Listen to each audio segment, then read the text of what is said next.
ঘরোয়া কিছু উপকরণ দিয়ে এই রান্নাটি একবার করে দেখুন। যেমন তাড়াতাড়ি হয় তেমন টেস্টি। যারা কখনো রান্না করেননি ভাবছেন কী করে করব, তারাও পারবেন এই রান্নাটি করতে। নমস্কার, আমি মাম্পি, আপনারা দেখছেন মাম্পিস কিচেন।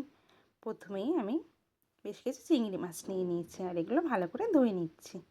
অবশ্যই আপনারা খেয়াল করে দেখবেন পিঠে যে সিটটি থাকে ওটা কিন্তু আমি ফেলে দিচ্ছি, নাহলে যাদের অ্যালার্জির সমস্যা তাদেরটা খুব বেড়ে যাবে। এই যে ধোয়ার পরে চিংড়ি মাছগুলো, এদিকে পটল আর আলুগুলো আমি রেডি করে নিচ্ছি।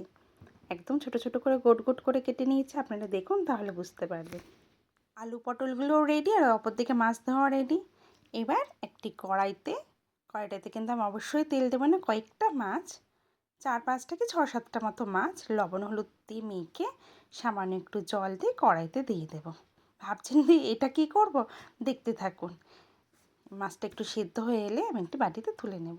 এবার কড়াইতে আমি তেল দিয়ে, তেলটি গরম হয়ে এলে তাতে 5 ফোড়নে দিয়ে আর একটি তেজপাতা ফোড়নে দিয়ে আমি যে বাকি মাছগুলো রেখেছিলাম ওগুলো আমি দিয়ে দেব।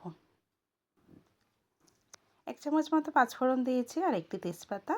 ব্যাস, মাছগুলো দিয়ে একটু ভাজা ভাজা হলে, অবশ্যই এখানে আমি 2 চামচ লঙ্কার গুঁড়ো দিয়েছি মাছগুলো দেওয়ার পরে। আলু পটলগুলো দিয়ে দেবো এরপরে, দিয়ে একটু ভাজা ভাজা হলে, 1-2 মিনিট একটু ভাজা ভাজা হলে নাড়িয়ে নিয়ে তাতে বেশ খানিকটা জল দিয়ে দেব। জলটা এই পরিমাণে দিতে হবে যাতে আলু পটলটা সেদ্ধ হয়ে যায়, ঝোলটাও বেশি না থাকে, গামাখা থাকে। ব্যাস, ঢেকে দিয়েছি। আর অপর দিকে যে মাছটি আমি সিদ্ধ করে রেখেছিলাম সেই মাছটির কাজ এবার। মাছগুলো ভালো করে শিলে বেটে নিয়েছি। এবারে বাটা মাছটি, ঝোলটি যখন প্রায় 90% হয়ে আসবে তখন ওই মাছ বাটাটা এর মধ্যে দিয়ে দেবো।